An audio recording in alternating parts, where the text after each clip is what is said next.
ഈ വർഷം നടക്കാനിരിക്കുന്നത് കേരളത്തിന്റെ ഭാവി തീരുമാനിക്കുന്ന നിർണായക ഇലക്ഷനാണ്. പിണറായി സർക്കാരിന്റെ 10 വർഷത്തെ ഭരണം, ഭരണപക്ഷത്തെ ജനം വിലയിരുത്തുന്ന ഇലക്ഷൻ കൂടിയാണ് വരാൻ പോകുന്നത്. ഇലക്ഷന് 2-3 മാസങ്ങൾ മാത്രം ബാക്കി നിൽക്കെ കേരള രാഷ്ട്രീയം ആകെ കലുഷിതമാണ്. ഭരണവിരുദ്ധ വികാരം സംസ്ഥാനത്ത് അലയടിക്കുന്നുണ്ടെന്നാണ് കഴിഞ്ഞ ദിവസം NDTV പുറത്തുവിട്ട സർവേ അഭിപ്രായപ്പെട്ടത്. 51% ഈ സർക്കാർ അധികാരത്തിൽ നിന്ന് പോകണം എന്നാഗ്രഹിക്കുന്നവരാണ് എന്നാണ് സർവേ പറയുന്നത്. അതായത് പകുതിയിൽ കൂടുതൽ ജനത ഈ സർക്കാരിന്റെ ഭരണത്തിൽ എതിർപ്പ് പ്രകടിപ്പിക്കുന്നു എന്ന് സാരം. ശബരിമല സ്വർണ്ണക്കൊള്ള കേസൊക്കെ സർക്കാരിന്റെ വൻ അഴിമതി കഥകളാണ് പുറത്തു കൊണ്ടുവന്നുകൊണ്ടിരിക്കുന്നത്. ശബരിമലയിൽ സ്വർണ്ണപ്പാളികളും മറ്റും മാറ്റി സ്ഥാപിച്ചതുവഴി 4147 ഗ്രാം സ്വർണമാണ് നഷ്ടമായതെന്നാണ് കഴിഞ്ഞ ദിവസത്തെ വിധി പ്രസ്താവത്തിൽ അന്വേഷണ സംഘത്തെ ഉദ്ധരിച്ച് ഹൈക്കോടതി പറയുന്നത്. 474 ഗ്രാം സ്വർണം മാത്രമാണ് ഇതുവരെ കണ്ടെത്തിയത്. മുഴുവൻ സ്വർണവും കണ്ടെത്തണം, ഇല്ലെങ്കിൽ അതിന് മതിയായ കാരണം വ്യക്തമാക്കേണ്ടി വരുമെന്നും ഹൈക്കോടതി വ്യക്തമാക്കിയിരുന്നു. ഇനി സർക്കാർ അടുത്ത ആയുധമായി എടുത്തിടുന്നത് രാഹുൽ മാങ്കൂട്ടത്തിൽ വിഷയമാണ്. കൃത്യമായ അജണ്ടയോടെയാണ് ആ വിഷയത്തെ CPM സമീപിക്കുന്നത് എന്ന് വ്യക്തമാണ്.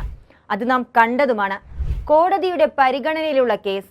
സത്യത്തിനൊപ്പമേ ഞങ്ങൾ നിൽക്കൂ എന്ന് കോൺഗ്രസ് പാർട്ടി ആവർത്തിച്ചു പറഞ്ഞിട്ടും സ്വർണ്ണക്കൊള്ള പോലത്തെ വിഷയങ്ങൾ മറയ്ക്കാൻ പൊതുജന താൽപര്യം ഇതാണെന്ന രീതിയിൽ രാഹുൽ വിഷയങ്ങൾ കുത്തിപ്പൊക്കിക്കൊണ്ടുവരുന്നത് എന്തിനാണെന്ന് ചിന്തിക്കണം. അത് അതിജീവിതകളോടുള്ള സ്നേഹമൊന്നുമല്ല. അങ്ങനെയെങ്കിൽ സ്വന്തം പാർട്ടി കാരണം സൃഷ്ടിക്കപ്പെട്ട അതിജീവിതകൾക്കും ഇവർ സ്വരമായേനെ. ഇതൊന്നും പോരാഞ്ഞ് ചിലതുണ്ട്.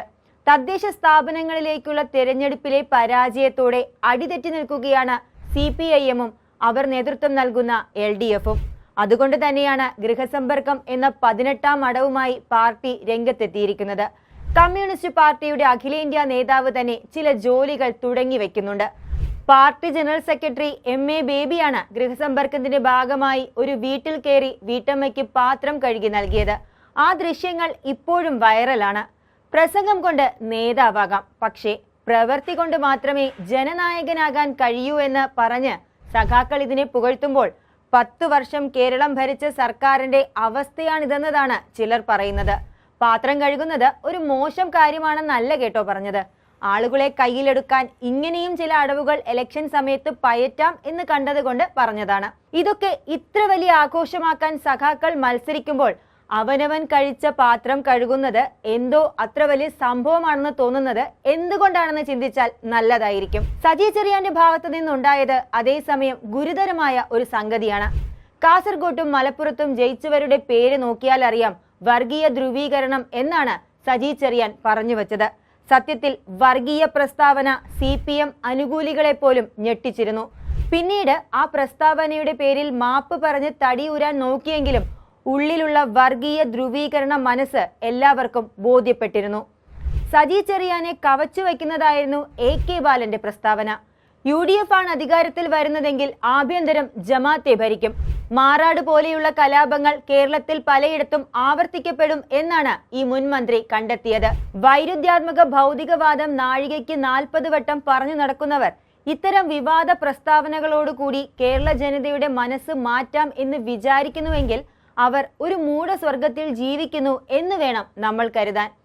ആരെങ്കിലും ഒരാൾ ചുമ്മാ ഒന്ന് വാ തുറന്നാൽ കേസും പരിവട്ടവുമായി ഇറങ്ങുന്ന പോലീസാകട്ടെ മലപ്പുറം ജില്ലയിലെത്തിയാൽ മുസ്ലിം ഇതര വിശ്വാസികൾക്ക് ശ്വാസം മുട്ടുമെന്ന് പറഞ്ഞ നവോത്ഥാന കേരളത്തിന്റെ അമരക്കാരനെ ഇതുവരെ കണ്ടെത്താൻ സാധിക്കാത്തതും സർക്കാരിന്റെ ഭരണവീഴ്ചയായി തന്നെയാണ് ഭൂരിപക്ഷം വരുന്ന കേരള ജനത കാണുന്നതും. രാഷ്ട്രീയ പോരിനിടയിൽ കാര്യങ്ങളെ വഴിതിരിച്ചു വിടാനാണ് സർക്കാരും അവർക്കൊപ്പം കൂടി മാധ്യമങ്ങളും ശ്രമിച്ചുകൊണ്ടിരിക്കുന്നത്. ഓരോ തവണ സ്വർണ്ണക്കൊള്ള കേസിലെ പുതിയ വിവരങ്ങൾ പുറത്തു വരുമ്പോഴും സമാന്തരമായി മറ്റൊരു വിഷയം കൊണ്ടുവരികയും മാധ്യമങ്ങൾ അതിൽ മുങ്ങിപ്പോകുന്ന കാഴ്ച ഇപ്പോൾ സ്ഥിരമായിരിക്കുകയാണ്. വിശ്വാസത്തെയും വിശ്വാസങ്ങളെയും ചോദ്യം ചെയ്യുന്ന കമ്മ്യൂണിസ്റ്റ് സർക്കാർ പക്ഷേ മറ്റുള്ളവരുടെ വിശ്വാസത്തെ വെല്ലുവിളിക്കുക മാത്രമല്ല, ശബരിമല പോലെ ഒരു തീർത്ഥാടന സ്ഥലത്ത് അഴിമതി നടത്തി വൻ കൊള്ളയാണ് ചെയ്തിരിക്കുന്നത്. ജനങ്ങൾക്ക് വേണ്ടത് ഉത്തരങ്ങളാണ്. തിരഞ്ഞെടുപ്പ് അടുക്കുന്ന സമയത്ത് ചില ഗിമിക്കുകൾ കാണിച്ച് ജനങ്ങളുടെ കണ്ണിൽ പൊടിയിട്ട് വോട്ട് നേടുന്ന പരിപാടി എല്ലാ കാലത്തും വില പോകില്ല. അതാര് ചെയ്താലും 10 കൊല്ലം ഭരിച്ചതുകൊണ്ട് ഇനിയൊരു ഭരണ തുടർച്ച ഉണ്ടാകുമെന്ന് കരുതരുത് സർക്കാർ. പ്രത്യേകിച്ച് കഴിഞ്ഞ തദ്ദേശ തെരഞ്ഞെടുപ്പിൽ ജനം കൃത്യമായ സൂചന നൽകിയിട്ടുമുണ്ട്. പറഞ്ഞിട്ട് കാര്യമില്ല, മൊത്തം കുഴഞ്ഞുമറിഞ്ഞ അവസ്ഥയിൽ ഇനി ഒന്നും നേരെയാക്കാൻ സാധിക്കില്ല എന്നതാണ് സത്യം. നേരത്തെ പറഞ്ഞ NDTV സർവേ ഫലം UDFന് ആശ്വാസമാകുന്ന തരത്തിലുള്ള ഫലസൂചനയാണ് അഭിപ്രായപ്പെട്ടിരിക്കുന്നത്. എല്ലാ കാലത്തും മാറി മാറി ഭരിക്കുന്ന മുന്നണികൾ തന്നെയായിരുന്നു കേരളത്തിന്റെ പ്രത്യേകതയായി നിന്നിരുന്നത്. കോവിഡ് മഹാമാരിയും പ്രളയവുമൊക്കെ അതിനൊരു തടയായി നിന്ന് 2021 ഭരണ തുടർച്ച സാധ്യമാക്കി. പക്ഷേ അതിടതുപക്ഷത്തെ അപ്പാടെ തകർക്കുന്ന ഒരു ഭരണ തുടർച്ചയ്ക്കാണോ വഴിവെച്ചതെന്ന് സംശയിക്കേണ്ടിയിരിക്കുന്നു. കൂടുതൽ വാർത്തകൾക്കും വിശേഷങ്ങൾക്കും ഞങ്ങളുടെ channel like, share and subscribe ചെയ്യുക. കൂടാതെ സബ്സ്ക്രൈബ് ബട്ടണിലെ ബെൽ ഐക്കൺ എനേബിൾ ചെയ്യാനും മറക്കരുത്.